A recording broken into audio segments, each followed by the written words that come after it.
Şah İsmail Xatay prospektinin 93D sayılı binanın dam örtüyü uzun müddətli təmir olunmur. Bunun nəticəsində mənzillərin tavanı tökülür. Vaxtilə tikiş kombinatında işləyən Tənha Cavahir Xizriyeva yaşadığı mənzilin tavanının təmiri üçün Mənzil İstismar İdarəsinə müraciət edib. Ona verilən cavab isə bu olub ki, imkanımız yoxdur, özünüz təmir edin. Cavahir Xizriyeva isə bildirdi ki, təmir etməyə imkanı yoxdur. Onun təqaüdü ancaq çörək pulunu görür.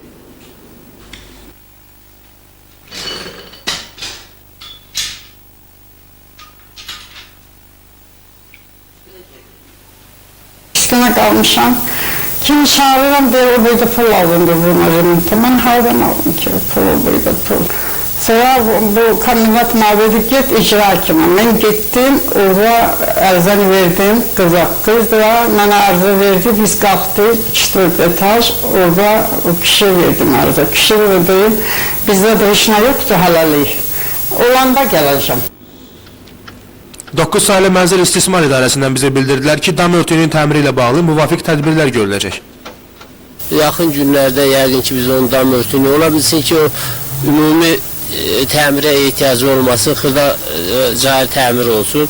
İndi yəqin ki, işçilərlə bir yerdə biz onu baxıb, yaxın günlərdə qəti qərara gələcəyik. Ya ola bilsin ki, titula salınsın, gələn il olsun. Amma xırda təmir olarsa, bu il yaxın günlərdə biz özümüz onu təmir eləyəcəyik. Bizim bu faizdir, yəni ki, çox ehtimal ki, hər vaxt yağışlar. Bəli, yağışlar başlayır. İlkin mərhələ üçün nə etmək olar?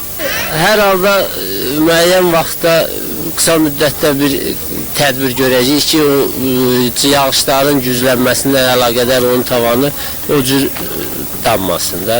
Yəqin ki, qısa müddətdə bir tədbir görəcəyik. Məsələ ilə bağlı araşdırmamız davam edəcək. İlqar Ağayev, Vaqif İbrahim Xəlil, Xəbər Plus.